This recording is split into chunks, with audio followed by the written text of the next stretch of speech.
was browsing Instagram on my band's account, and when you don't follow anybody, it kind of just suggests you random stuff, and I found this perfect fake deep poetry account called Poet Circle, and let's just go through some of the posts because it's kind of a gift that keeps on giving. Selenophile, noun, a person who loves the moon. Like, I get it, like, file just means you love something, but I think we just need to throw out the file suffix. Stop putting file at the end of things. Stop making up new words. We kind of just need to kill it off because we all associate it with that one thing that's really bad. Thalassophile, noun, a person who loves the ocean. These are not poems. These are definitions, and I'm not even sure if these fucking words are real. Also, I am a fat-assophile. You can figure that one out on your own. Autophile, a person who loves being alone. I'm pretty sure that's not what that fucking means. Okay, anyway.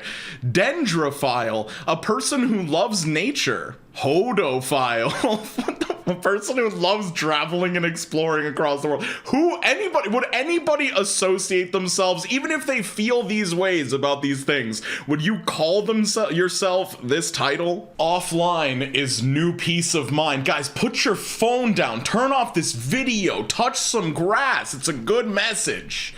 Sometimes I feel nothing, but sometimes I feel everything. Oh, it's so true.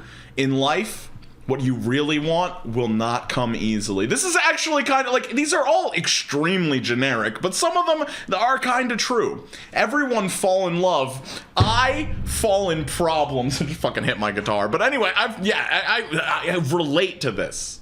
Once I care, I don't leave. Once I leave, I don't care. Like, what has been gained from this sentence? They're both obvious. The reason that you can flip them is because this sentence says the same thing, just backwards. Sometimes their behavior is your answer. True.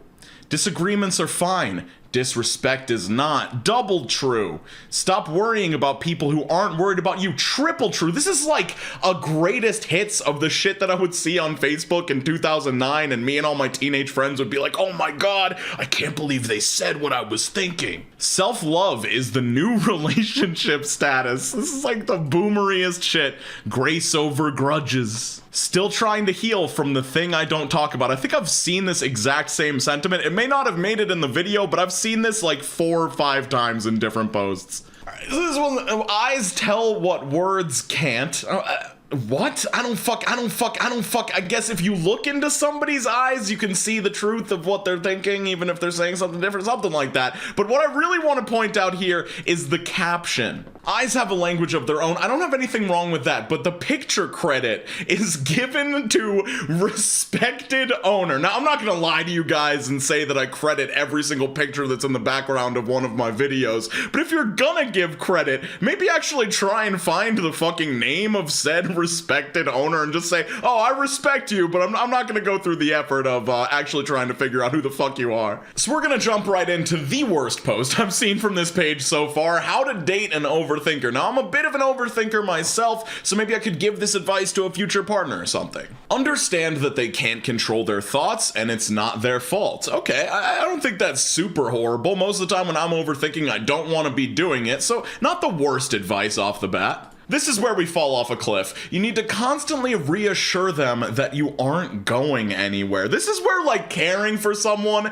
turns into, like, enabling their obsessive or overthinking thoughts. Like, you can't be constantly reassuring another person. Like, you're gonna get tired of it. You're not actually helping them at all because they're just gonna keep repeating this cycle of needing you to just repeat certain phrases over and over again, or repeat certain actions to prove to them that you actually love them. Like, just a nightmare situation. Do not do this. Never lie to an overthinker. It will not end well, and they will think about it over and over until it finally makes sense to them. And finally, I mean, you shouldn't lie to anybody. You shouldn't lie to your partner in a relationship. Maybe it's a little white lie that doesn't hurt anybody, but like, this is so funny. They're like, don't lie to an overthinker. They'll think about it a lot. It's like, yeah, we could have fucking figured that out on our own. Trust an overthinker when they tell you they love you, because they already thought about every reason not to. Oh, these overthinkers and their thinking. So, like, it's so unbalanced because, like, you have to trust the overthinker with everything, but the overthinker's never going to trust you. So you're reassuring them all the time, but you should just trust that they're the perfect part. I don't know. Maybe I'm like, maybe I'm being overly critical, but this is, like, very strange stuff. Be very clear about what you intend to say to avoid confusion. They will dissect each word repeatedly. This is, once again, like, I'm starting to hate the overthinker a little bit. Like, now I have to, like, speak every word and phrase perfectly to avoid them, like, twisting my words, or, like, I don't know. It's like I'm kind of giving the worst interpretation of these phrases as possible, but, like, at the same time, it just does not sound good. It sounds like you're, like, kind of enabling this person that you're dating. Be okay with making a lot of decisions. Overthinkers are plagued by I think that's supposed to be plagued by indecisiveness, but once they decide, you can't change their mind. I don't even fucking get it. Like, obviously, there are dynamics in a relationship where sometimes one person makes all the decisions or most of the decisions because the other person just doesn't really want to, and they're cool with following the other person, but I don't know. These overthinkers, they just do not sound like very likable people by the description of this post. I don't even know if this is like an English sentence that makes sense. Be compassionate when you receive bouts of insecurities. They will question everything until they understand. So I'm guessing this is a situation where the partner who's not the overthinker is dealing with insecurities, and the overthinker has already thought of all these things to convince them that that the insecurities are invalid or whatever. I don't know. If you could make heads or tails of this sentence, please translate for me. If you enjoyed this thread, please leave a heart in a comment. Share with someone who needs to hear this. Have an amazing day. You are amazing. No, don't. This post should be deleted. This is terrible advice pretty much all around. I mean, maybe there were a couple good things in there, but I almost feel bad shitting on this page because it reads as if it was written by like a teenager or an AI. If it's an AI, I will shit on it till the day is long, but it's, I don't know. Moon is a feeling. Did I mention this is a fucking poetry page? Like, we just went through that entire overthinker thing. There was no poetry there. Like, I guess you could interpret it as poetry if you really bend over backwards, but moon is a feeling, I guess, is at least closer to poetry. Hope you heal from the things you don't talk about. The sun heals me. The moon feels me. Okay, we got a rhyme. That's kind of poetry. It's just... we can't force people to choose us. That's actually decent advice. That is true. Be hopeful. There is always a way. Is this moon, like, photoshopped into the picture, or did they somehow manage, with a fucking rose and blinds in the way, to have their camera focus specifically on the moon? I don't know. It does not look like a real moon. Some things have to end for better things to begin. This is like, yeah, I'm leaning very much towards, like, this was written by a child, or this is just made for children, because it's just repackagings of things that we've heard millions of times. Don't worry about me. I can act like I'm okay. Like, who would like somebody that shares this sort of sentiment? Like, I don't like it at all. It's such, like, victim mentality. Somebody commented here, I loved, I changed, I suffered. Like, the comments here are also a goldmine. I don't want to get too deep into them right now, but, never forget how they gave you distance when you needed love. Maybe that's because you're insufferable to be around. No more expectations from anyone. There's so many moons, because, you know, the moon is feelings or whatever they said. And believe me, if it's meant for you, it will find you again. No, it won't. Like, these are not guarantees. I suffered, I loved, I changed. This is a fucking repeat of the comment I just read, just in a different order. The moon again. It's always the moon. It always comes back to the moon. I overthink because I notice everything. This is also, they haven't made it in the video, but I've seen this exact same sentence with different pictures like 6 different times, and I think 3 of those pictures were also the moon, of course. Never be an option. Same sentiment over and over again. You need sleep more than people. You do need sleep a lot. It's very essential to your life, and you probably do need it more than people, but people, also social interaction. You cannot exist in isolation. You will probably die. Some disconnections will bless your life.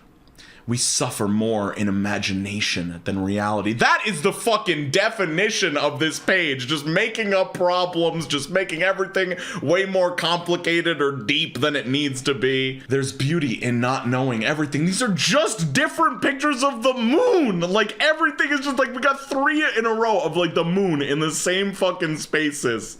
A smile can hide so much pain. You learn a lot by suffering silently. Father, a son's first hero, a daughter's first love. I feel like the love that a son and a daughter should have for their father or their mother, no matter which one, it should probably be like similar. It shouldn't be like this special thing. I don't fucking know. This is definitely a weird way to say that. I do not like it. Let's continue.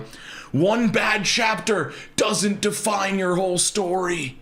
Having a boyfriend or a girlfriend is not love, but having someone in your life on whom you have blind faith that even if you hurt them to the extreme, they will still hold your hand and say, I was, I am, and I will always be yours. That's love. That's life. We've got a quote within a quote here, and this fucking whole sentiment is just awful. Ignore me more? It's okay. It just helps me lose feelings even faster. Protect your heart from temporary people. If you fail, never give up, because fail means first attempt in learning. End is not the end. In fact, end means effort never dies. If you get no as an answer, remember, no means next opportunity. So let's be positive. Happy face plus overthinking mind equals me, bro. I have no clue if this is a funny video or just repetitive and annoying, so let me know if you'd like a part 2. Cringe video on the screen, music video also on the screen. I hope everybody's doing super well, skating on to the best of your abilities, and drinking a lot of water. Channel members on the left. I actually played a show recently on Monday, and I met a Q-Star subscriber. I think a couple of them, actually, and it was really cool. It was a really sweet interaction. I did engage in a few too many substances right before I had that interaction, so if you're watching this video, I'm sorry if I was awkward, but you were very sweet, and I appreciate you coming out to see some live music. Anyway, I'll see you guys very soon. Skate on to the best of your abilities, drink a lot of water. Peace out.